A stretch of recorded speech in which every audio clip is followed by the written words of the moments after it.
she said! Let them eat cake. Who took the bomb? We're getting screwed, man. Every time we turn around, we're getting screwed. Oh, the revolution's going to be through podcasting for sure. That's the only way we talk. It's the little guys that take the brunt of everything. It's got to stop. Peasants, man. We're just peasants. Every one of us. You watch those old movies, you see the peasants in the background with the kings and queens walking around. We're those people. We're those people.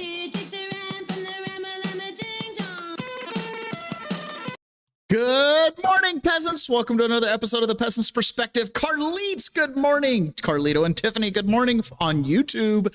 Ponyboy, good morning. John Atakis, good morning. And Peasant's Perspective, that's you, Ron. Good morning. You guys made it. You guys are getting really good. You're getting your comments in during the intro. That's like, wow. You're like ready to go. You guys are front row students in the classroom. That's right. All your homework's done. All your yeah, so another Thursday, another great day in America. News cycle yesterday wasn't quite as busy as it's been. Thank goodness. I could use a break. You can't keep up with the Trump administration. Alex Jones does a 4-hour-a-day broadcast, and he doesn't even hit all the topics that I wish I could hit. Right. I mean, I can't listen to 4 hours of him a day, but you know, I'll plug it on when I'm on X during the day. I'll stream him in and kind of listen to what he's saying. Man, I can't listen to anybody for 4 hours. I know. But, you know, there's so much stuff happening that a show like this is really good. My wife gave me the compliment. She said, the thing I like about your show, no, granted, this did come from my wife, but maybe some of you guys in the chats can tell me if you share the sentiment, is it's not just that I share my opinion or I tell you about the news. I try to show you the news. I try to show you the newsmakers, the ideology, the agenda, and break it down. And I'm not saying these things for myself. These aren't allegations. This person said it. Representative Ilhan Omar said XYZ. Does that make sense? Let you guys listen to it. Can you believe it? Yeah, can you believe it? And that is something my wife says is really nice because she doesn't have to rely on me for the premise for what it is we're discussing. Right. So I want to keep it that way in this show, but unfortunately things move really fast and there's a lot of interconnecting things. And one of the other things too about this show is the deeper conspiracy element of it, which I kind of find as a joke. It's just news commentary for the common man. But the reality is conspiracy turns into the news. Mm-hmm. I don't have the clip today because it kind of becomes irrelevant, but there's a story that was on Fox News last night that they were talking about. And I was like, you know, if you're a listener to this show, I'm not even going to cover it because we've covered it ad nauseum like 3 or 4 weeks ago when the story broke and the mainstream news didn't cover it. But now it's like, well, you know, turns out Jeffrey Epstein, XYZ. And it's like, I know. Well, I've found that conspiracy is mostly about perspective. Conspiracy is mostly about perspective. Exactly. Exactly. That's exactly right. All right, I know why you guys are all here. You're here for the simultaneous sip, and all you need is a cup or a mug or a glass, a tankard, a chalice or a stein, a canteen, jug or flask, a vessel of any kind. Fill it with your favorite liquid. I like coffee. And join me now for the unparalleled dopamine pleasure of the day, the thing that makes everything better, the simultaneous sip, and it starts right now. Oh, and I got to change my sound. Oh, Ron, we really do need a checklist. Oh, that coffee sounds good, but it's never as good. Never smells as good as it tastes. Ready for takeoff. Ready for takeoff. Ah, messed it up. All right, let's jump into this today. So, following along the Epstein story, I remember it's been 8 months now. I mean, we were back at the your first office, and we had an Epstein episode. I was like, okay, put a pin in it. Epstein's done. Never want to talk about it again. I'm sick of this topic. Boy, was I wrong. Boy, was I wrong. I also had another one really wrong way back in 2020.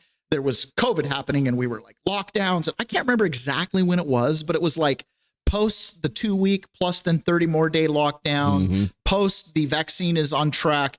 And then there was a news story that was very credible talking about how COVID wasn't deadly, doesn't kill kids. You know, it was just, yeah, this thing's fizzling out. And I remember thinking, this is the breaking point. The fever will break. America. I was wrong.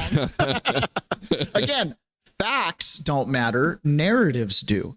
A lot of the stuff surrounding Epstein, we've known for a long time. In fact, honestly, there are so many things. 3.5 million documents came out, and you couldn't scan them. So the internet has to go through it page by page. Okay, it's taken some time.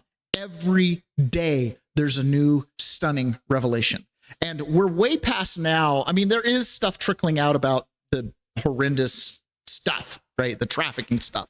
But what's coming out now is more and more like, did you know that Jeffrey Epstein back in the 90s had a DOJ case opened against him for trafficking drugs and guns into Ohio? Who did? Jeffrey Epstein. No. Yeah. What? Yeah, it's pretty crazy. And this goes with what we've said. The trafficking was the blackmail. That was the glue. The business was the guns, the drugs, and the nuclear material that was being, moved around. That's the real business model. Yep. So yesterday, Disclosed TV broke. Just in, President and CEO of World Economic Forum, Borje Brinde, resigns after the forum launched an independent investigation into his relationship with Epstein. So we've had 2 British lords arrested, one of them being a prince. We've had tons of resignations. This is pretty good. And Hillary Clinton today is testifying in Congress. I have a feeling that'll be a big fat nothing burger as far as content, but it's going to be a whole bunch of perjury, a whole bunch of denials. So we're not going to spend a lot of time on Jeffrey Epstein today. That is not today's show. We're going to move on from that for the day. However, there is a really interesting piece that I do want to play. Context-wise, these things are important. I'm looking past Epstein and the horror of what we're looking at, right? I'm trying to look past that, and I'm trying to look past it into the network of the elite, the people who run this place and make big monetary decisions, and the people who can destroy a corporation just because they want to with stock options, shorts, right?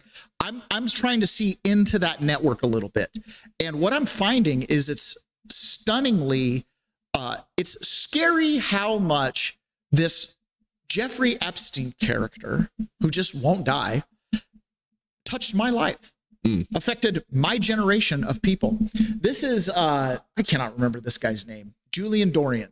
Julie Dorian, is that his name? Julian Dory. Julian Dory. I'm sorry. I've only seen clips. I've never actually watched his podcast. Okay. But I have to give him credit. He had John Kirkow. Yeah. Kirkow on. And he shares with them some more revelations that have come out of these 3.5 million pages. I want to share a couple minutes of this. I shared earlier, and we showed you the articles and the clips about how Jeffrey Epstein was offered to buy Pentagon and FBI buildings. And then on top of that, Jeffrey Epstein is the one who started shorting Bear Stearns or doing something with whatever holdings he had, which triggered the call, which triggered the entire 2008 financial collapse. Right. So it ties back into Jeffrey Epstein. Okay. Let's look at the chats before we play this. Chantini, good morning. Frazier, good morning. Pony Boy, what is it like what I like is how you tie everything up and show us how it affects us, the peasants. Well, thank you, Pony Boy. Agreed. And how you don't dismiss the Q stuff. I think Q was an operation against the people, but like any good operation, you got to have some truth in there. Right. And so it did. It opened up a lot of people to things that they would have never considered before. There were some things that, like trust Jeff Sessions. Nope. Not doing that. Okay. But nonetheless, yes, huge revelations there. Right when Q came out and it was kind of at its zenith, you'd see the posts and the analysis and praying medic and all that stuff. And I was like, Q is just a news junkie. Like I'm a news junkie, right? So it's like almost everything Q's revealing, I already knew. Q just put it together with like a Socratic method way of probing things. Okay. Now we're going to play this clip. Another big gap in the Epstein docs. There's an actual time window there for you, John, because there's some more specific details here, but it is showing basically like, if you will, a percentage of data sets from the Epstein files that are presented over the years.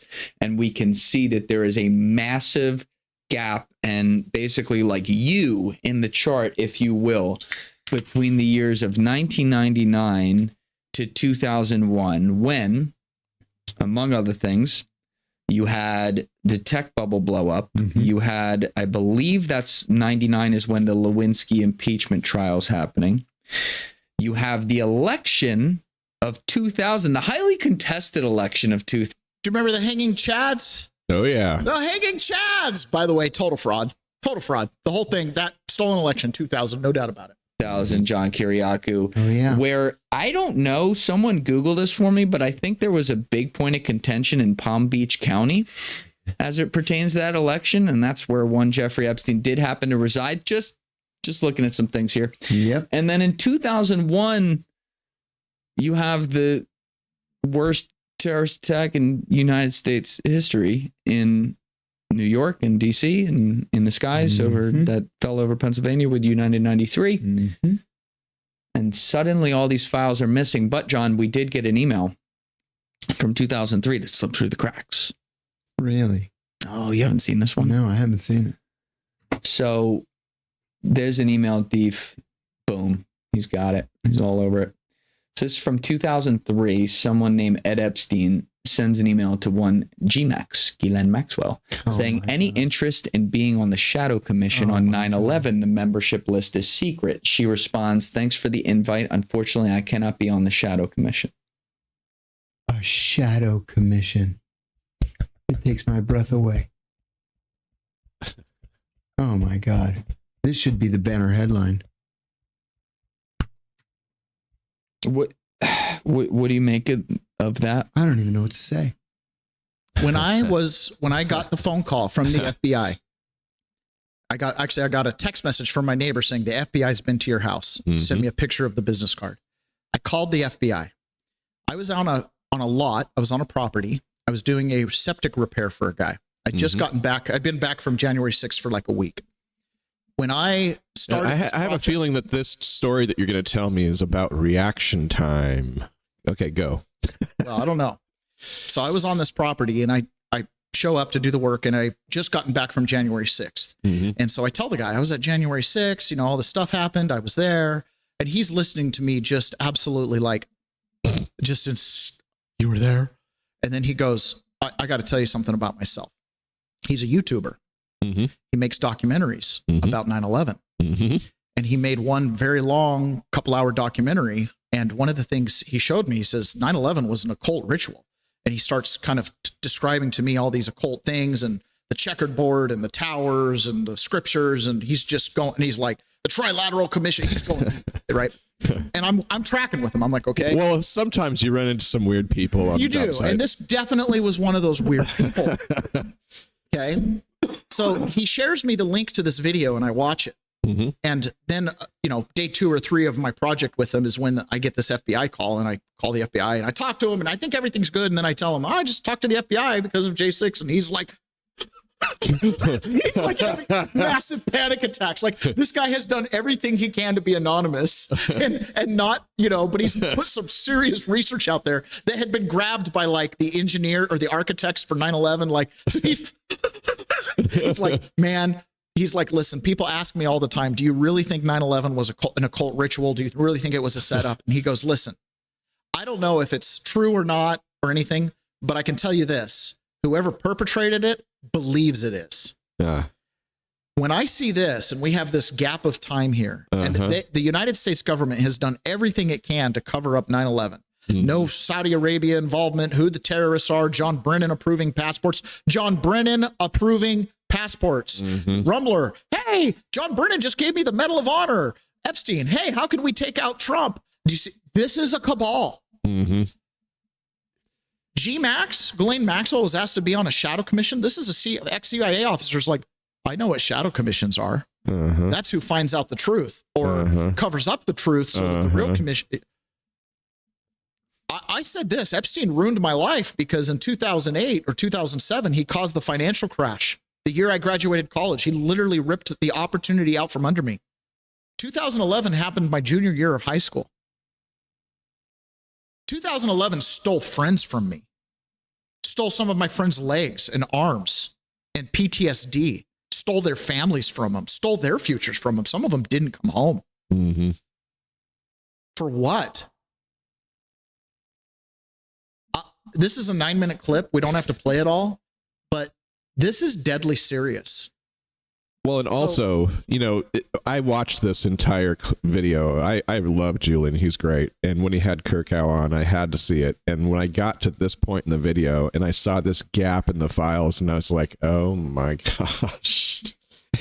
It was, I put a bookmark in it and I was like, oh my gosh, this is stunning. I mean, if we had those files in that gap, oh, I'm sorry. If we had those files in that gap, what would they say?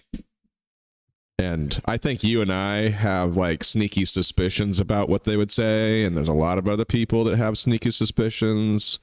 And like this email that we just played kind of points towards that. And it tracks with what Cassinos and Fitz saying in 1998 when we couldn't balance the budget. The big bankers of the world decided the U.S. wasn't the place, and they got to turn the ship 30 years before it crashes. And so there you go. 9/11, Patriot Act. She calls it just a big thing to move money. What does Epstein do? Moves money. What does Epstein do? Run guns. Who do you need to arm? Afghanis and Iraqis. I mean, we're going to talk about Fast and Furious later. Remember, the day before Rumsfeld, well, we got $2 trillion missing. Yeah. And you've got to understand, right? The Bushes come from the CIA. George Herbert Walker Bush was a CIA director. Eddie was the vice president during Iran-Contra, which is where Epstein comes on the map with Bill Barr as the fixer. And I can't get out of my head. Remember, I don't know if you remember the day, but I do. I remember the day that the towers came down, and I remember watching that on the TV right before I went to work. And I remember watching the clip of when they told Bush that the towers come down, and they whispered into his ear while he's reading the children's story to the kids in the school, you know, because he just happened to, I'm sorry, he just happened to be in a school somewhere reading to kids. Okay. And they, you know, they lean down and they whisper into his ear. And I just remember the look on his face. And I remember that is the oddest freaking reaction I've ever seen anybody have. And he's the president. And he's just sitting there with some kids. So it's like, it's something else. It's something else. And, you know, you have to recognize this Epstein thing. It's a hoax. Why does Donald Trump call it a hoax? It's not because Epstein's not real. It's because the network's not real. It's not because the trafficking isn't real. It's not because any of that's not real. It's because the whole thing's planned. Here's why it's a hoax. This is Anna Paulina Luna. And we found out about this before Trump was elected. Who do not have access to the files, how can they be confident that the Attorney General, Bondi, leading this charge, or others who are in charge of providing documents, that they really will do so in the interest of justice? Well, I think that, for starters, you have a bipartisan oversight committee actually working to not cover up, but actually go into all of this, right? We're interviewing the Clintons tomorrow. But to be clear, I mean, the destruction of evidence occurred under previous administrations. And that in itself, if you look at the network that was involved with Jeffrey Epstein, I mean, to think that there aren't shady things happening in your government, I think would just be a lie to the American people. The fact is that we did have someone come forward. They did say that there was destruction of evidence under the former deputy director of the FBI. And even if you're looking at the original plea deals that Jeffrey Epstein was given, you know, when he was first charged, and then also more recently when he then committed suicide in New York, I mean, he should have never gotten off. He should have never had his sentences dropped down to the way that he did. And there are marks of intelligence surrounding this as well, whether it was foreign or, you know, our own. But I don't think that we're ever going to get the full picture. And there are missing files. FBI agents came out as whistleblowers under Joe Biden and said they're deleting files. And then the files come out and, oh, this Trump reference page is missing and the Clintons, where's the There's a whole gap of time when 9/11 happened. Now, remember, Epstein's going to the White House 17 plus times through impeachment, Lewinsky, 2020 election. He's in Miami Beach. Bush is only president for 9 months. When 9/11 happens, it's not enough time to set something like that up. Wow. Wow. Now, the FBI also has another problem. John Solomon broke some pretty significant news yesterday, and this ties into the 2020 election with Fani Willis.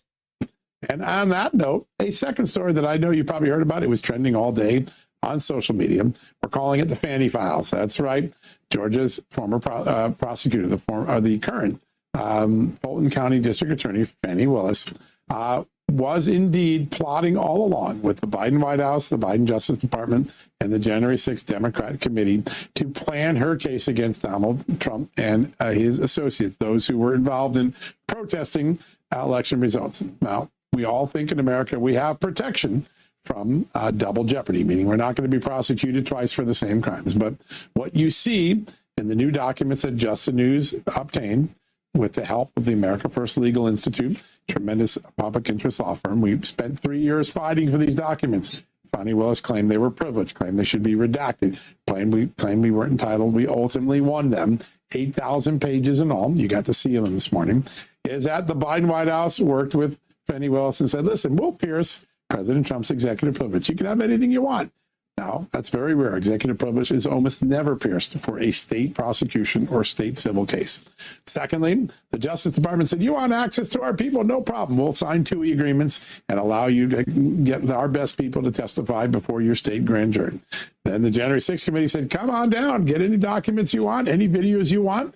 We'll help you make the case. That happens. Then, as you're going to learn tomorrow, Fani Willis's office was offered a grant. Literally, the Justice Department said, hey, just apply for this grant. We'll give it to you as a sole source.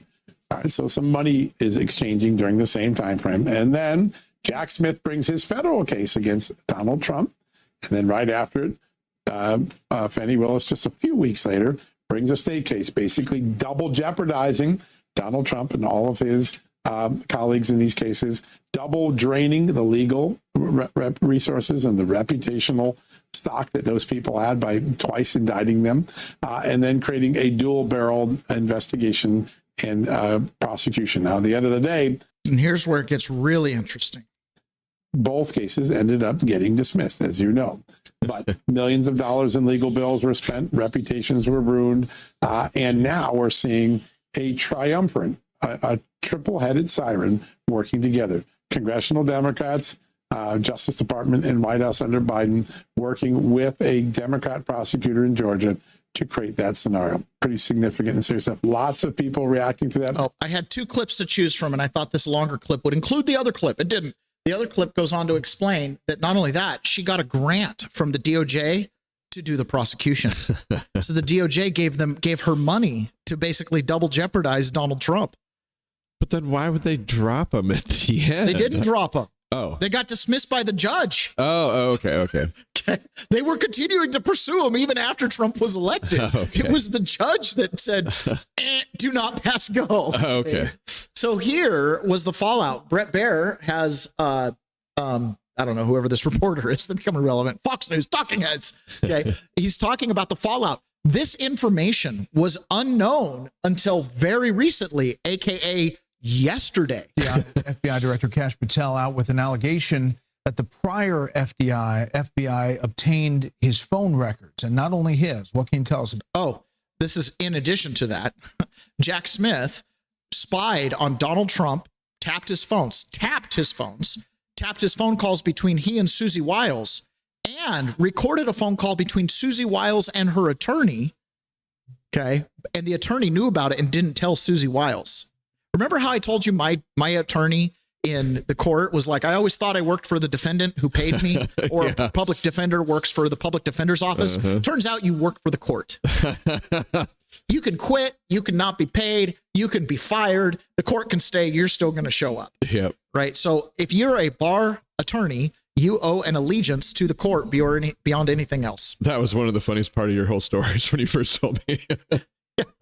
He's like, I can't leave. They're literally forcing me to get on a plane and fly to DC and stay at my mom's house in Philadelphia. I think I was having the same realization that your attorney was. I was like, oh my gosh, they have to make him stay.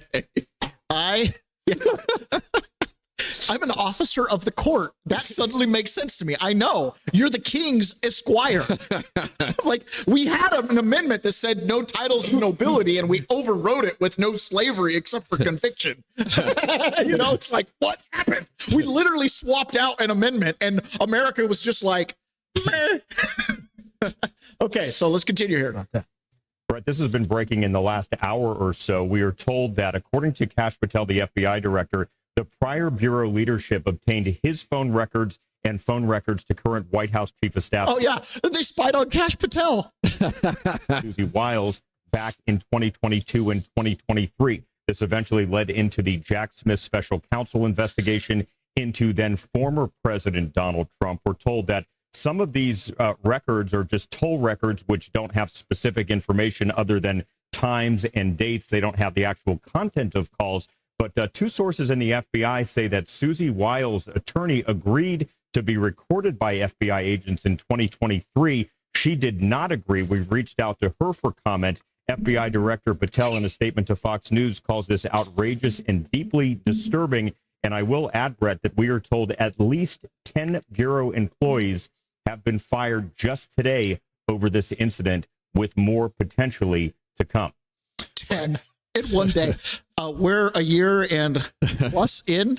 The people who said Trump needed to come in and fire everybody and it would be better for crime just to run amok for a little while might be the right people in the end. And it's Scott Adams' assessment to COVID. The people who just had as a default answer, don't trust the government, turned out to be right. You know what I mean? Turns out you guys had all the wisdom in the world. Why? Because government's always, Dad, close your ears, fuck you over. Okay? It's really amazing.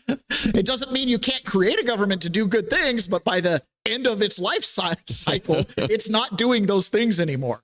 The FBI was spying on Trump 1.0 and Trump 2.0, but in Trump 2.0, they expanded the orbit to the Arctic Frost Network, which was, you know, Charlie Kirk, me through January 6th. They went after everybody. This is terrifying. Yet here we are, accountability, accountability. We need to fire Cash and Pam. They're surrounded by these people. 5,000 FBI agents, or 3,000, some ridiculous number participated in the January 6th prosecutions, and, you know, 3 of them quit and became whistleblowers. I'll never forget what, quite frankly, shared with me when we sat down in the studio together before the mics went hot. And he goes, you know, right now we agree with the mission of ICE, but I'm terrified because of the tools they're using to do it, because they're still stormtroopers. Right. I agree with the mission today, but I might not agree with the mission tomorrow. Again, it doesn't matter if the boot's coming from the right or the left. It's still a boot on my neck.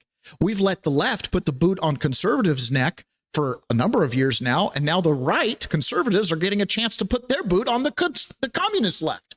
Okay? Now, I openly admit one side has to win. So, you know, if you're asking me to lace up a boot, I'll lace up the right-wing boot because at least the trash gets taken away. Well, and it feels like we're on the right side of history here, because when the boots are coming down from the Democrats, they're coming down on patriots' necks. And when they're coming down from the Republicans, they're coming down on people that don't belong here. Typically. You know, that's the thing. Like, it feels like a righteous, you know, movement forward. This is, as peasants, let's pretend we have no control over who runs this place. We don't. Would you rather live in a collectivist society, a communist society, or would you rather live in a fascist right-wing society? It's a hard choice. Okay. So let's just say oppression is going to be the flavor of the day. Let's say repression and censorship will also be tools. So which one do I want? Well, in a right-wing dictatorship, someone takes out the trash because there's one dictator to blame if it doesn't. That's the only advantage we as peasants have. That's why we would acquiesce to a king. Because, you know, if it gets bad enough, off with his head. His head. You convolute it when it's off with the people's representatives, the people's, but it's our fault. You create a loophole that collectivism creates that you don't know who to blame. Right. What committee do I talk to? And then everybody can deflect responsibility. Nobody says I am. Right? Okay. With all of this chaos, and now we have a White House that is exposing the Epstein files while absolutely having liability to the Epstein files, a la Howard Lutnick and a few other people kind of circling around the inner circle. All right. Meanwhile, we've got half of the navies floating around Iran, and a lot of people are saying we're going to nuke them. And if you watch Fox News, you would think that we never bombed Iran's nuclear facility. You'd think they were 3 days away from another nuclear weapon. Really, you'd think that. So Marco Rubio got asked about this, about Iran and about the regime change and about the nuclear weapons, and he clarified it.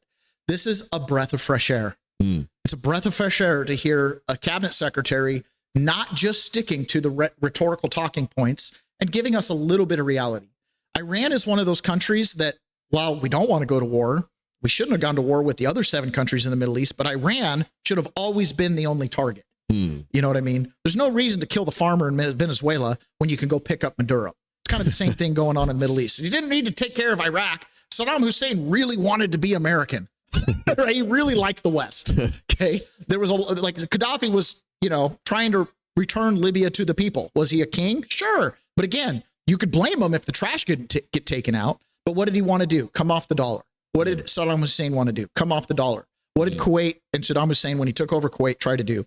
Destabilize the petrodollar, right? What does Israel seem to be hell-bent on? Maintaining the British and or American financial banking system. Why? Because they mostly sit at the top of it. Okay, so here's Marco Rubio on Iran. I think tomorrow Steve and Jared will be there. I think they're on their way there now, actually. And the president was very clear last night that he always prefers diplomacy.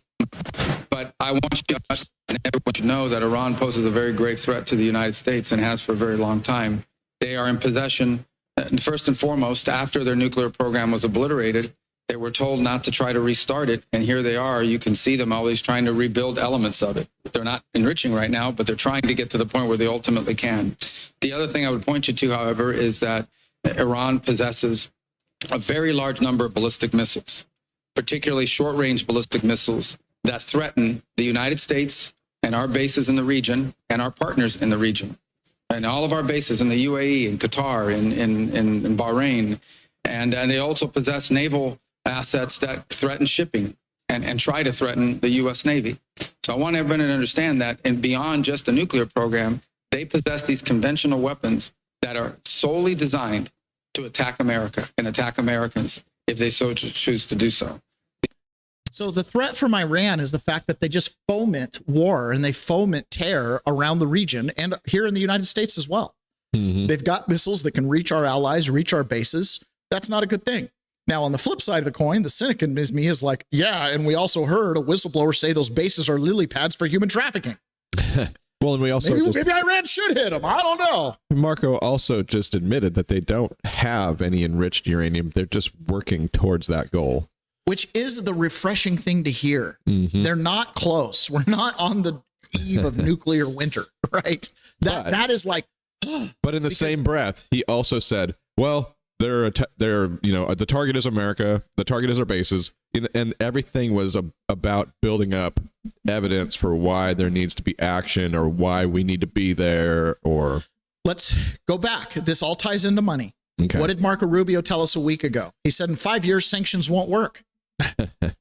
Because the entire world is switching over to a crypto backbone, a Bitcoin backbone for financial transactions. The need for the wire transfer system, which is how you enforce sanctions, is going away. It's peer-to-peer. So the leverage is going to disappear. So what happens when you lose the leverage and they do restart enriching? And now you can't sanction them to cut off their money supplies and they can accelerate the enrichment. Well, they can pay the top dollar.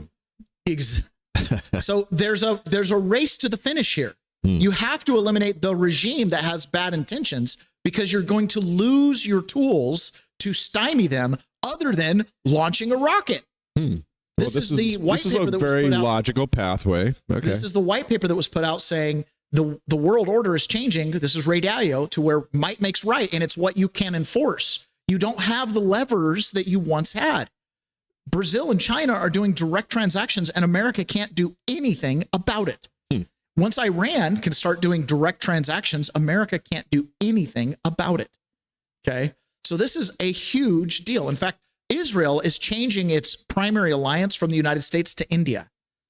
Why is that? As soon as they have India wrapped up like they do the U.S., they won't need the U.S. anymore. Is that a good thing or a bad thing? A lot of people think Trump is actually boxing Netanyahu in to disentangle us from Israel, right? By basically not striking Iran, but putting it right up to the wall and using all his levers to try to destabilize Iran, because you can only fix the solution now. If you wait 5 years, you might not be able to have the levers you want other than all-out war. That's the world we're walking into, and that's what nobody on mainstream news is going to tell you, and that's why Trump is making these decisions. The world is changing right below our eyes. Jumping into the chats, Carlite says agreed, and I don't dismiss the Q stuff.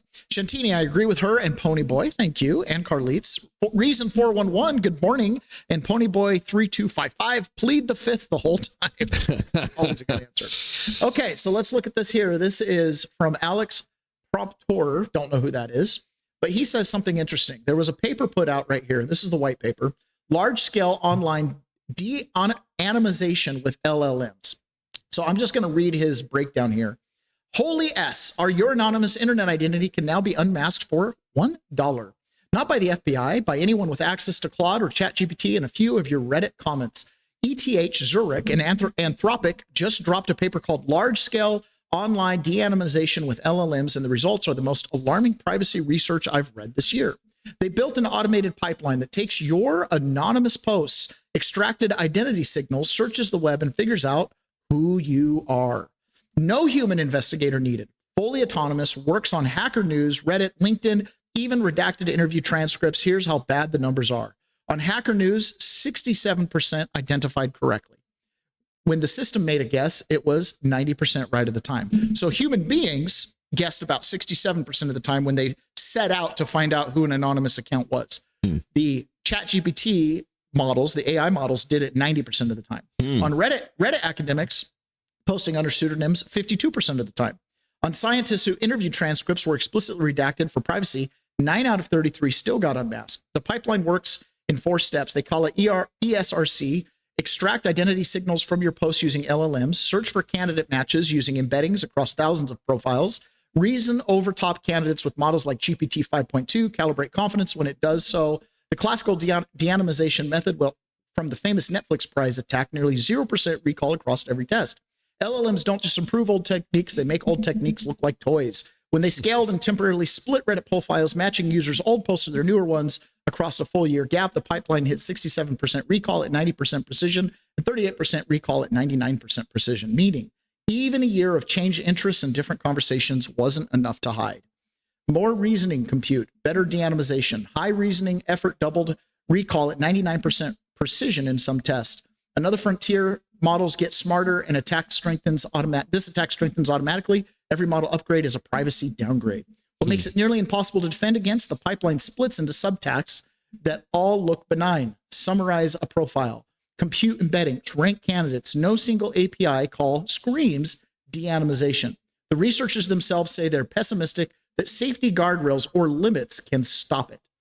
Their conclusion is blunt. Users who post under persistent usernames should assume that adversaries can link their accounts to real identities, and it extrapolates. Log linear projection suggests roughly 35% recall at 90% precision, even at 1 million candidates. Every throwaway count, every anonymous forum post, every nobody will connect this to me comment, it's all searchable microdata now, and the cost to run the full agent on target is less than a cup of coffee. Practical anonymity on the internet just died. This paper killed it with the math.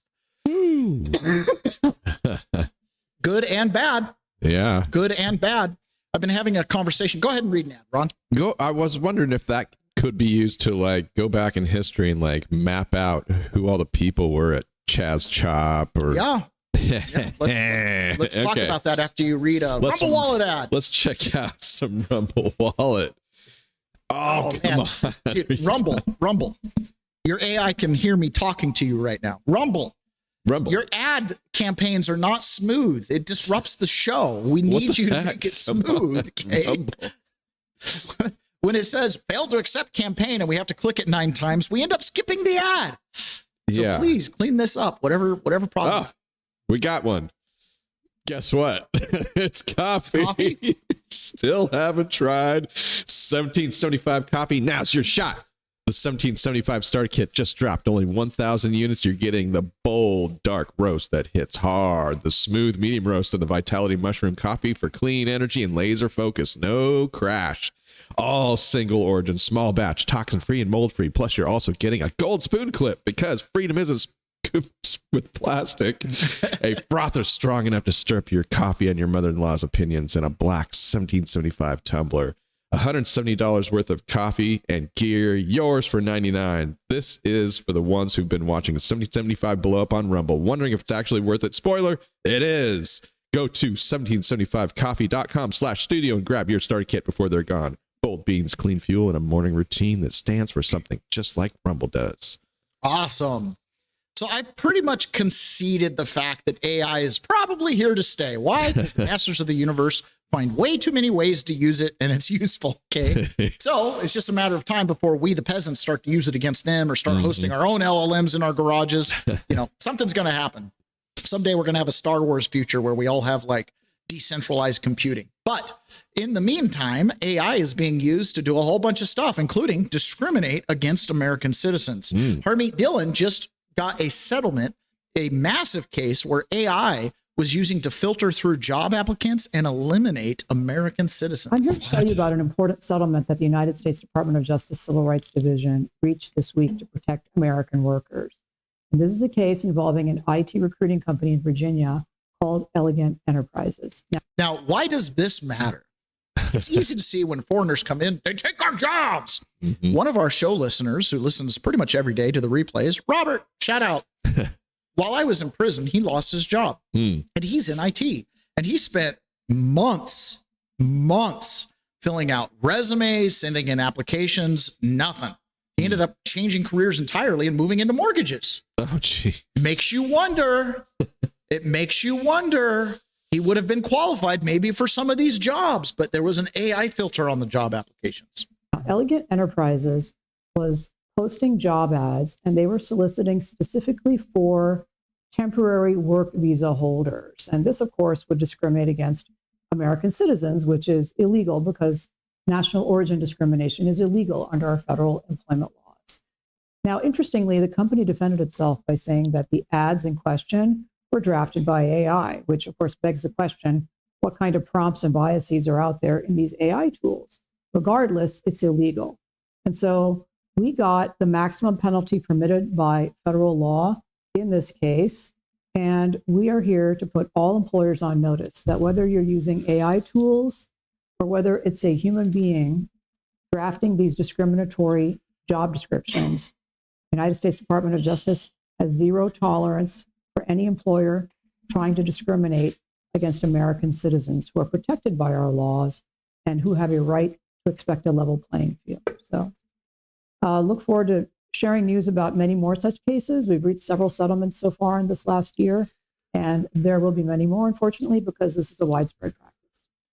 That key phrase she said right there, you have a right to a level playing field. It is not dishonorable to tell a man who will not work that he will not eat. That is not dishonorable. But to tell a man who will work that he can't eat because of the color of his skin or where he was born or who he's affiliated with or his religion or his creed or his political affiliations, to tell them that you're willing to work but you cannot eat because of something you can't control or something that you hold dearly, like your religious faith. Does that make sense? That is not American. That is not meritocracy. What is the American dream? The American dream is that you can pick yourself up by the bootstraps. That's the American dream. It is not dishonorable to tell a man, if he does not labor, that he cannot eat. But it's very dishonorable to tell a man who will labor, does labor, is willing to labor, that he cannot eat. That's different. In America, you have the right to expect an equal playing field. If I'm strong, then I can work construction. If I'm smart, I work IT. If I'm super intelligent, I become a surgeon or a doctor or something, right? But I go and pick myself up and I do the thing I want to do. But when the way is hedged up, that's a problem, right? Americans always want to do something. We want to be better. So what's it going to look like in the future, right? How are we peasants going to be affected by the AI revolution?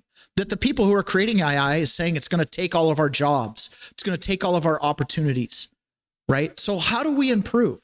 Well, fast forward a couple of years and you can hear directly from the people creating AI exactly what they intend for you. By 2030, almost 80% of people had lost their jobs. They had no money, no purpose, but they had a lot of time on their hands. The less people actually did physical work, the more they wanted to appear as if they did. What if we could use the energy of humans to power the machines that took away their jobs? It's happening, folks. Energem solved our need for energy and your need for purpose. By 2030, almost.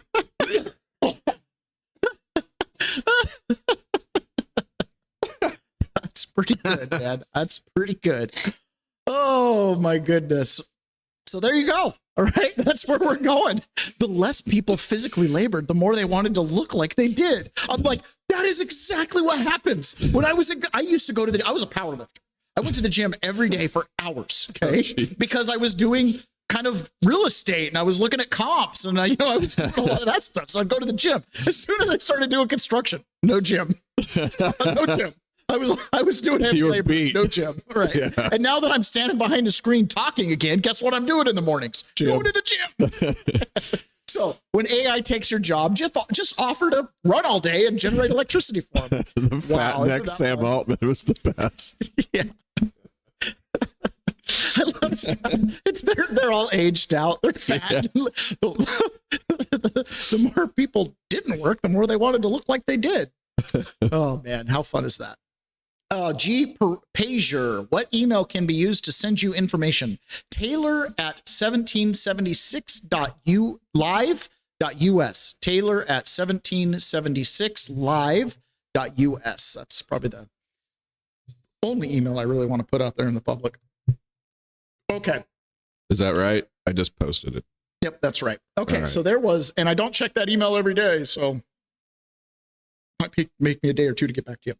All right. Retired Michigan professor Wesley Arnold was visited by the Secret Service and had his gun taken after he said he would shoot President Trump. Now, obviously, if you show up at a public hearing and aggrandize assassination, you might get a visit. Okay. Makes sense. Okay.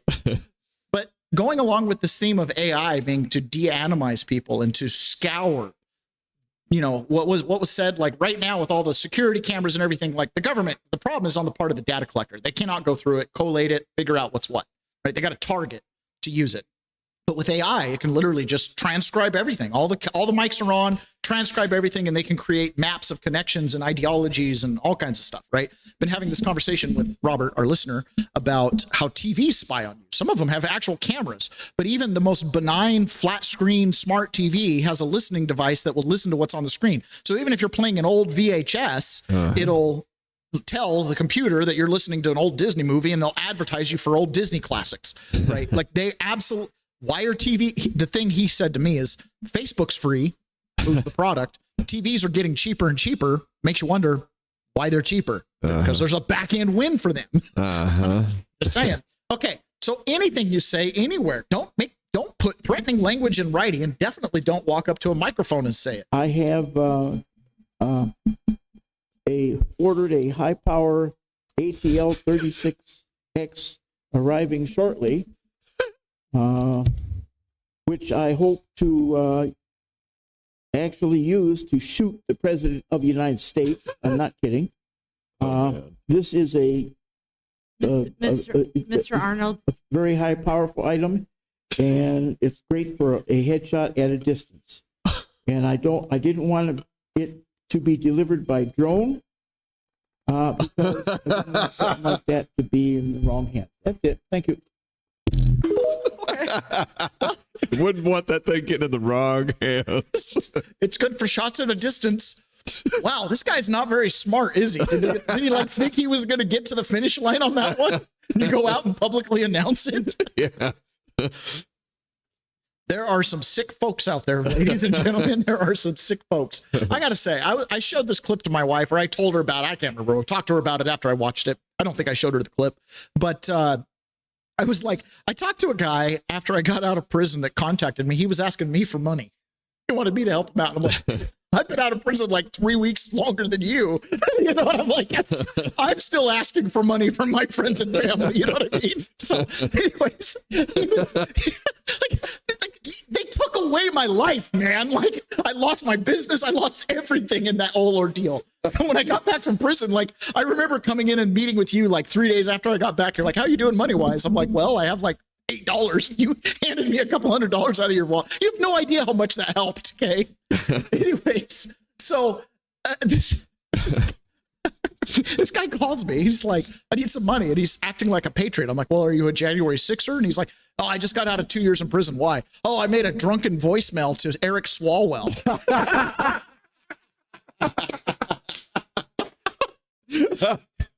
Man, I wish I was rich. I would give money to anybody that did that. 2 years in prison for leaving a voicemail. And all they did to that guy at this point was take his gun. It's pretty crazy. All right. One of the things that happened back in 2020 when the COVID relief funds, right? Businesses could get funds for how many employees you had. There were all these equations on how much money you can get. Then you could request more money for operating costs, cover expenses. And throughout that whole time, obviously, a lot of my friends got these COVID relief loans, and a lot of them inflated their numbers, said they had more employees than they did. I saw all kinds of nonsense. Well, I remember at the time, everybody was like, it's free money. Just go get it. And it's like, bro, this is not free. One of my powerful real estate mentors moved on from real estate and owned a pretty large trucking company based out of Boise, Idaho. And when I went to visit him before I went to prison, like the summer before I went to prison, he was telling me about some of his friends that got these COVID loans for essentially what amounted to like small trucking businesses, but they had extra trucks. Like they had 5 trucks running, but they had 12 trucks total. Right. So they ended up pretending like all 12 trucks were running and losing revenue. And anyways, they got hundreds of thousands of extra dollars, and the guy used it to actually buy a sports car. Okay. And I was in prison with a couple guys who got COVID relief loans, $70,000. I mean, these aren't huge numbers in the biggest, but they were serving prison time for it. Okay. So that guy that you just mentioned, the guy that bought the sports car, when you said that, I instantly thought of that. Was that the movie, The Goodfellas, where they're like, you bought a pink Cadillac? Take off the fur coat. What is wrong with you? Yeah. So anyways, they are coming after all the COVID loan fraudsters. I'm Special Agent in Charge Chris Crocker of the FBI St. Louis Division. We will never know whether Coretta Elliott would have legitimately qualified for disaster relief funds for her business. However, by substantially falsifying information on multiple applications, she fraudulently secured $1.7 million in funds. That's far more than she may have otherwise been entitled to. Her deceit also gave her an unfair competitive advantage over other local contractors. This type of criminal conduct, driven by greed, undermines the integrity of the disaster relief system and harms those who play by the rules. Yeah, there's a lot of extra money. It's 6 years later. What's the statute of limitations on fraud? Like 7 years or something like that? Like, we're getting close. There's going to be hundreds of thousands of people who skate on COVID fraud because the numbers were too small or it's too obfuscated. Like they didn't buy a sports car. They did plow it back into their business, stuff like that. But it's going to be complicated. The State of the Union speech that Donald Trump did actually increased his approval rating 10% as far as direction of the country. CNN had to say this live on air. Direction. And look at the growth President Trump made over the speech. So pre-speech, it was 54% of speech watchers said his policies will move the U.S. in the right direction. After the speech, that number goes up 10 percentage points. So Donald Trump made some progress with people watching the speech from their pre-speech expectations to what they saw in the speech itself. And that 64% number, that's pretty much in range across all of his State of the Union addresses. In his first term last year, the joint set. Look at 2019. Wow. 71% in 2019. Yeah. Unbeatable. Launch the virus. That's about what we've seen. Is roughly 2/3 have walked away from his speeches thinking he's going to move it in the right direction. So a lot of red meat for the base. Yeah, there's no doubt about that. If you're a Republican on the ballot, CNN does not poll Trump's base. For the base? What is he talking about? They don't troll Trump's base. CNN is not calling MAGA. Okay, they're not calling MAGA. 2026. I think you leave this speech being as happy as you could possibly be that he sort of stuck to the script on the economy. He gave red meat to the base on immigration, and they can leave the hall tonight and sort of take that out on the campaign trail. Direction. That is awesome. We are rolling with a lot of listeners on Twitter right now. We invite everybody listening on YouTube or Twitter or even Facebook to come join us on Rumble. As a show, we get credit when you watch on Rumble. We don't get credit when you watch anyone else. And also, you can be a part of the live chat community. So we'd love to have anybody watching on X or Facebook or YouTube join us on Rumble and at least go over there and follow and subscribe to the show. Okay. So one of the things Trump laid out in the State of the Union was he created a clear contrast between the Republicans and the Democrats. And he put the blame on the problems we have with Obamacare He already put the blame on the establishment for the wars in Iraq and Afghanistan. He put the blame on immigration directly on the seat of Democrats who enabled the autopin president, Joe Biden. Bernie Sanders and Mark Wayne Mullins got into it the day after the State of the Union in a committee hearing where Bernie Sanders tried to, hey, it's your fault, Mark Wayne Mullins. This is the medal that our Republican senators and House of Representative members have to have. This is a zero-sum game. You have to win.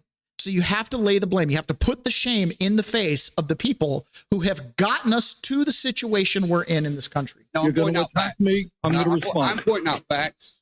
You can say what you want. I'm just pointing out facts. Anyways, I ranted too long. Let's talk about some. Yes, you did.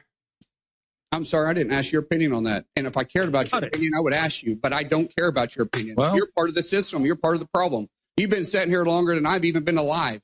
This is your problem. You should have fixed this a long time ago. No. You should have fixed this a long time ago. And you could scream that same thing to Mitch McConnell and Lindsey Graham and so many people who have sat back.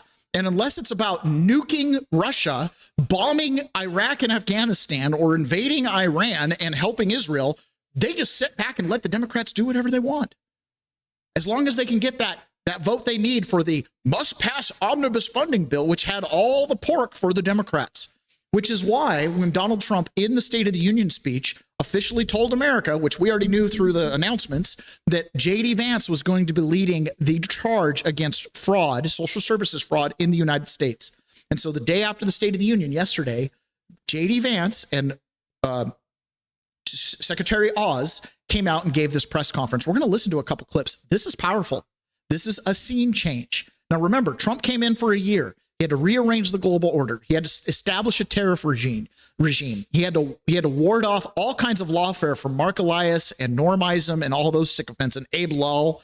Okay. He has to overcome the persistent zeitgeist media narrative that he's a bad man and he's a dictator and he's Hitler, right? We have to then expose fraud, like a random independent journalist like Nick Shirley going out and exposing blatant, on its face fraud in the Somali pirate community in Minnesota, a la the Leering Center.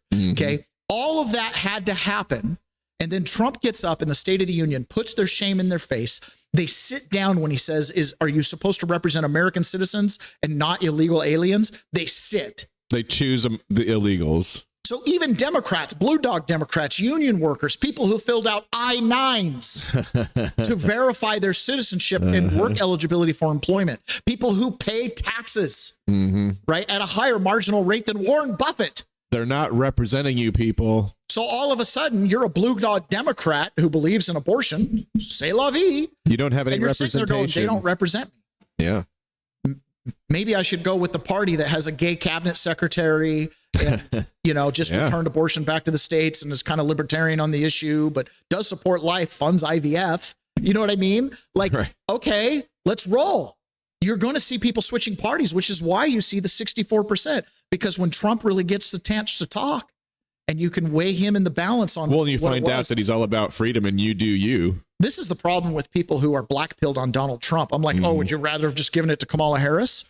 I get it. Zoomer Waffens, they're all accelerationists. Just let it crash now. Sooner the better, then I can rebuild.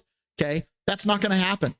I think Donald Trump is going to do a lot to reset the order. So here's J.D. Vance talking about the fraud, and he's spot on this. Americans. So we're announcing today that we have decided to temporarily halt certain amounts of Medicaid funding that are going to the state of Minnesota in order to ensure that the state of Minnesota takes its obligations seriously to be good stewards of the American people's tax money. Now, what is this going to mean?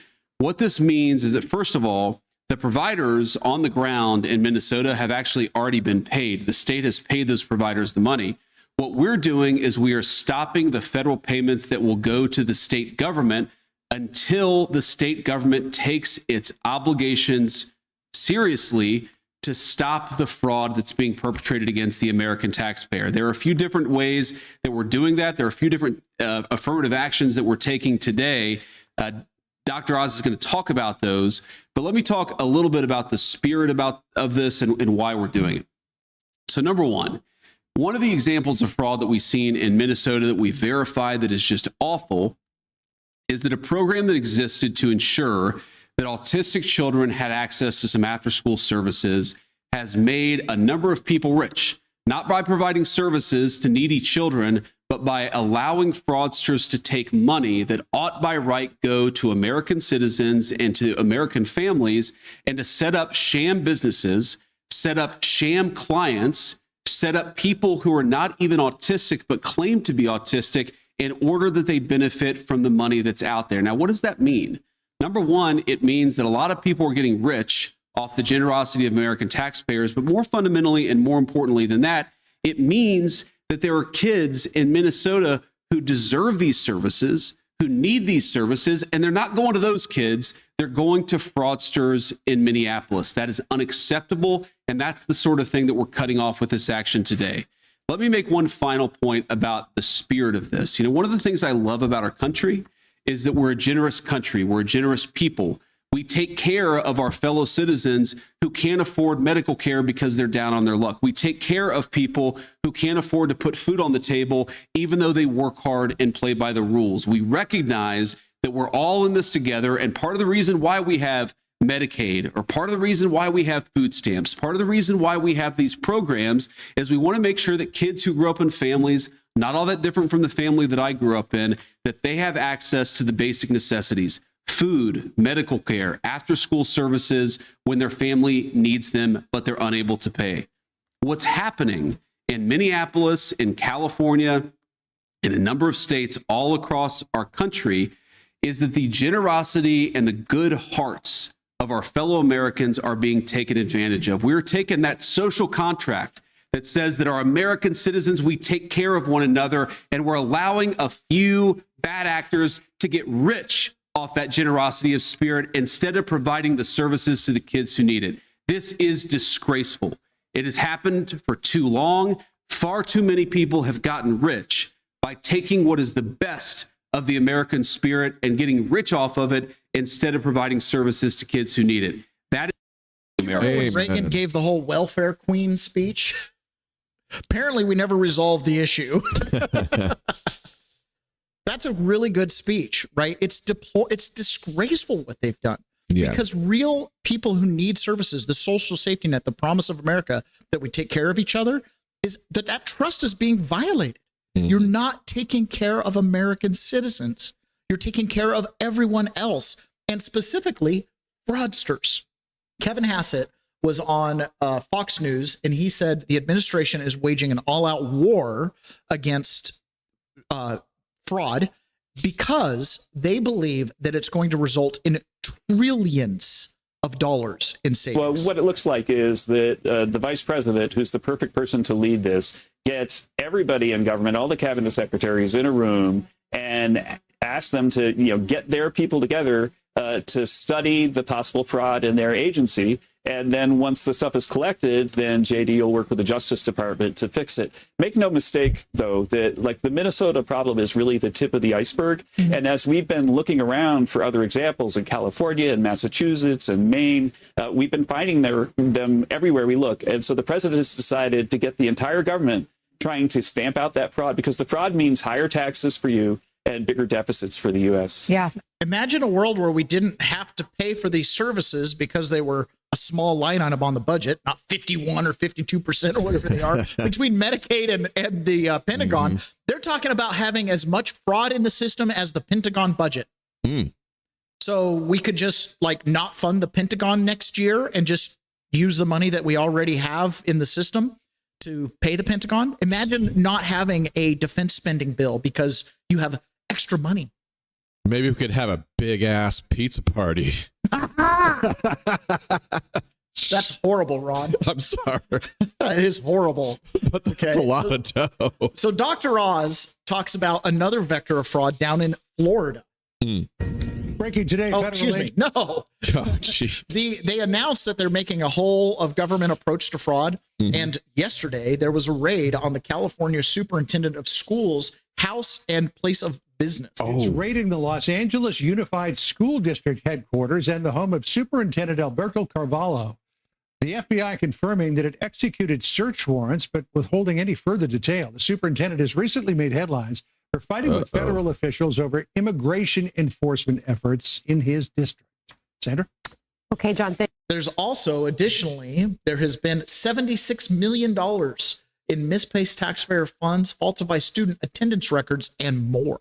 Huh. Now, Fox News, and if Doug Wyatt's listening, Fox News out in Baltimore did a multi-year investigation into the Baltimore school district, and they found, I think at the local high school or whatever, had 1,000 ghost students enrolled.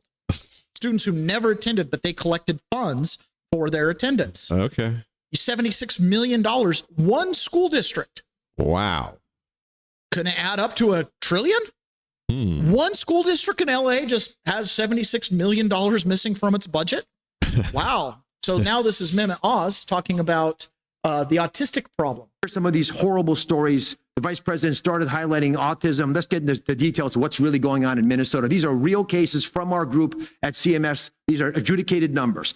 There is a fraud scheme in Minnesota where criminals, soon to be criminals, pay moms $1,000 roughly in order to enroll their children as being autistic, falsely, dishonestly claiming their children are autistic. They then bill Medicaid, this has already happened, millions of dollars for services that were never rendered, never delivered by a qualified staff member. These schemes disproportionately involve immigrant communities. They're insulated. They're able to organize efforts, and sometimes they don't understand what's going on. And it ultimately diverts resources away from kids who truly have autism. Because if every kid in the neighborhood has autism, then nobody has autism in terms of how you can manage them. There was one behavioral, and by the way, these kids, they carry that diagnosis of autism the rest of their lives. Their mom made a bad decision. The kid pays the price for the rest of their life. There's one behavioral health organization, Mr. Vice President, in Minnesota. They received $11.5 million in Medicaid payments, but the top biller submitted 450 days where they claimed they were working more than 24 hours a day. I mean, even in the White House, that's tough. It's hard to work more than 24 hours a day. How it didn't get picked up is shocking to us at CMS. There are other red flags in Minnesota, including hundreds of beneficiaries receiving treatment linked to one location, which was impossible physically to be true. We had 8 beneficiaries in one of these substance use disorder centers, 8 who were already dead. But the center was still billing us. Not only did they let the person pass, they kept billing for it. That's the level of average we're talking about. So CMS is done paying and chasing. We don't think jail sentences are the right way out. These criminals flee the country. Many are foreign nationals. Instead, we're launching the largest action against fraud that we've ever taken. The money's not going to ever leave the building again. We're going to start draining the swamp of the crooks that have inhabited it and are defrauding us. So you can't remit money back out of the country if you're a foreigner and you're on public service, which apparently 80% of them are. Okay. You're not going to get the money from the feds to the states, but the states are going to be on the hook to pay for the fraudsters. And who's going to be screaming for their payments? The fraudsters that aren't fleeing the country. They don't see the writing on the wall, which is going to make the states come down on them. The feds aren't going to deal with it because they're like, listen, you guys have, the whole system's fraudulent. The system itself is fraudulent, to where good people who are trying to actually do what's right cannot survive. He goes on to describe the prosthesis problem down in South Florida. As we're announcing a 6-month national moratorium, national, all new enrollments for durable medical equipment, prosthesis, orthotics, supplies across the board. These crimes are becoming a major source of fraudulent activity. And I'll just mention, Mr. Vice President, South Florida. Do you ever go to McDonald's? Yeah. Too much. We have rehearsed this. So there are twice as many durable medical equipment suppliers in South Florida than McDonald's. Wow. And that's not because Secretary Kennedy is closing down McDonald's. Oh. That's because the amount of fraud is so massive that it's easier to open one of these suppliers than open a bank account, which is why we're working with Secretary Bessent. And part of the reason for this moratorium is it gives us time to be able to deal with these issues that have become massive. And if we just shut down South Florida, they'd all flee to California and to Texas. So we have to shut the whole country down. This unfortunate necessity is going to allow us to get on top of what we believe is billions of dollars of DME frauds. We've already stopped $1.5 billion of billing, but we need more time to shut down these bad guys. But it's going to be effective, and it's not going to touch the people who need these services. This is huge. What year is it, Ron? Is it an even number year? What happens in even number years in the United States? Even number years. Elections. Elections happen on even number years. Federal elections for representatives and third of the Senate. And every 4 years we get the presidential election, yes. right? But this year is a Senate and House election at the federal level. Yes. So one of the things that pundits, and I don't know if it came from Q, but it talks about campaigning while there's indictments coming out all summer long, right? And we've seen a trickle of this. Democrat here, someone there. Now, this is Florida. This is Republican safe haven, Florida. They're like, hey, there's not as many prostheses as you'd think in Florida. You know what I mean? Even with all the alligators. So imagine campaigning when the DOJ finally gets its act together. We'll see. And they're going after this stuff, and people are being exposed, and they're starting to have criminal investigations and allegations and lawsuits and indictments. This could be a very interesting campaign season. In fact, Ilhan Omar is one of the targets of all this stuff, right? She's got a wine, just Muslim, doesn't drink alcohol, but she makes it to sell to people. She's got a wine, what do they call it? A wine? What's the word I'm missing? Wine, not brewery, not distillery, vineyard. No. Label. She's got a wine label. Vineyard, whatever it is. No, okay. I know there's a word you're thinking of, and I'm thinking of it too, and I can't think of it either because I don't drink. Yeah, I don't drink enough to know. Okay, so anyways, whatever, they're making wine. Okay, and her husband has a couple consulting businesses that have gone from like 5,000 net worth to 30 million net worth in 2 years. And normally, under normal order of business, House of Representative members, the jurisdiction to investigate them is with the Ethics Committee. So her husband has tried to fly under this umbrella of his wife, Ilhan Omar, to try not to be investigated. But James Comer is going to directly investigate Ilhan Omar's husband, and he explains why. And this kind of sent a chill through D.C. Why are you targeting her when there is a Ilhan Omar? Your committee investigation with Ilhan Omar, when there is a process in the House, if people have questions about their conduct, this will go through the Ethics Committee. Why is this? And I've spoken. I'm glad you asked that question. I've spoken with the Ethics Committee. The Ethics Committee has jurisdiction over members of Congress. The two businesses in question are owned by Ms. Omar's husband. So the Ethics Committee does not have jurisdiction over a spouse, only a member. So that's why we just asked, we would have questions. I don't think anyone would. It pertain to her overall finances, because that is listed on her financial disclosure report. Well, we've run this by the Ethics Committee, and we think this is the appropriate route. Why are you targeting her when there? So you have a media member. Why are you targeting her? She listed her husband's assets as one of her kids. That's supposed to be under her umbrella, right? You sound like you're a lobbyist and not a journalist. Yeah. So why is this sending shockwaves through DC? Because they're going to investigate in a committee the spouse of a member. And what is one of the things that we're always suspicious of is the Pelosi tracker. The Pelosi tracker. I don't make the trades my husband does. Oh. I don't own the business my spouse does. I don't own the business my uncle does, my aunt, my grandma, my cousin, my brother, my How sister, many spouses are doing this? Yeah. Shockwaves. Wait a minute. You're going to go after spouses? Honey, start selling your stock. Time to divest.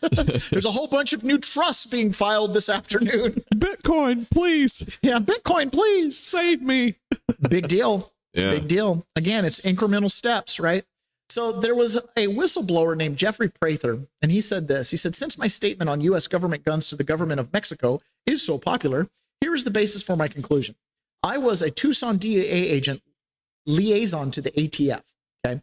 Fast and Furious, the scandal where Barack Obama and Eric Holder were using gun dealers, and they were sending straw buyers to the gun dealers to buy guns from the gun dealers. And then those straw buyers, under DEA supervision, were taking those guns into Mexico. And then we lost the trail from there, but they made their hands into cartel members. And then one of those guns, based on the serial number, was used to kill a Border Patrol agent. So the United States started an operation, Fast and Furious, to essentially smuggle American guns from American dealers, some of which got shut down because of this. And they sent straw buyers in that then smuggled the guns overseas. And here's what he says.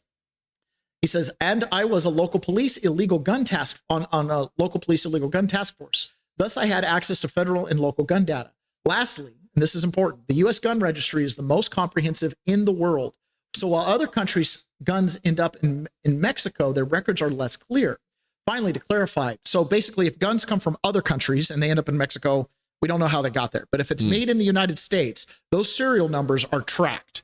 right? They know every gun that's been made since they instituted that decades and decades and decades ago. But had no, so while other countries, ATF recorded the serial numbers, but had no chain of custody of the thousands of guns. No chain of custody means no charges and no convictions. The two AKs used to murder United States Border Patrol BORTEC agent Brian Terry were excluded from the murder trial by the DOJ. Fast and Furious was not a failed gun running operation. This is the key. It was a straight gun running. It was straight gun running to make Obama claim of Mexican gun violence the fault of American gun dealers in reality. He wanted to be able to go after American gun dealers to shut them down because of gun violence in Mexico, because our guns here made their way down there. That fits with Barack Obama's MO. Okay. When I exposed Eric Holder as a liar on Ingram, I crossed the line, and that was my last guest spot on Fox. So just that information alone prevented them from going and saying it's our fault because the Fast and Furious scandal was broken. And who was the news reporter who covered the Fast and Furious scandal? Cheryl Atkinson, who had her husband's computer with child pornography planted on it. Cheryl Atkinson. That derailed that entire investigation, but it might have saved the gun manufacturing in America because now the gun manufacturers could go, whoa, whoa, whoa, this is a setup. Just like right before the 2020 election, the DOJ came out and said, look at all these online conservative podcasters that are taking Russian money. It was a setup that fell flat, right? Because now now those charges are all being dropped, and it's like these guys were just taking ad money. It would be like accusing us of reading a 1775 coffee ad and being like, they're from China. Exactly what it would be like. Right? They set that up. Pretty interesting stuff. So last thing we're going to talk about in the public, and then when we go into private, we're going to be talking about elections, and it's really some good stuff. We're going to hear from CNN. We're going to hear from Mike Davis on what happens if we find out the 2020 election was in fact not just fraudulent, but that Donald Trump actually won. What would happen? And then we're going to hear a little bit from the Smartmatic CEO and about kind of that chain of custody for Smartmatic and Dominion. And you're going to see why it's so incredibly important to get rid of the machines. But Tim Burkhart here gives a little commentary on some of the UFO, unidentified, what is it, UFO, and what's the other phrase? UAP, which is what? Unmanned aerial phenomenon. UFOs, UAPs, and aliens in general, encouraging Donald Trump to expose everything. But there's one key thing here, and he says, and I like what he says about God. So let's listen to that. The classic UFO is the saucer shaped and there's something on top. And I've never seen anything. I've not seen it. Well, I take that back. I've seen things, but that's since I've been in Congress and I'm not allowed to discuss this. I would just hope that the president would disclose everything that I've seen in every skiff I've been in every confidential conversation, every picture I've seen, every video I've seen. I wish that he would release all those. Would that change the world? I mean, would that change people? No, I don't think so. I think we just realize that we're one grain of sand in 100 million beaches. And I mean, if you think we're the best that God can do, I think you greatly underestimate God. The classic UFO is the saucer shaped, and I think if you think that we're the best that God can do, you greatly underestimate God. The reality is, and this is, I had a friend one time who worked on a very long YouTube documentary series. I mean, we're talking like 50 to 100 hours of a, episode 1, episode 2 documentary going through the scriptures. And while he was producing it, he was releasing like an episode a week or a month. I can't remember what it was, but his family members were all like, you're so light. You've got so much intelligence. I can see that the Holy Ghost has come on you, all this stuff. Sure. And then he got to the conclusion of his big, huge internet series. And the conclusion was the opposite of what people thought it was going to be. Instead of driving people into the church, he kind of opened the door and was like, you're free to leave. And his family went ballistic. You dark, this evil spirit has come upon you, all this stuff. The thing was, he'd finished the last episode 6 months before he released it. So he's like, I didn't change. My opinion never changed from the day I started it. You projected onto me something that I was never saying and that I never was. This was always there. Aliens have always been here. They have always existed. Just because you suddenly became aware of it doesn't change anything about your reality.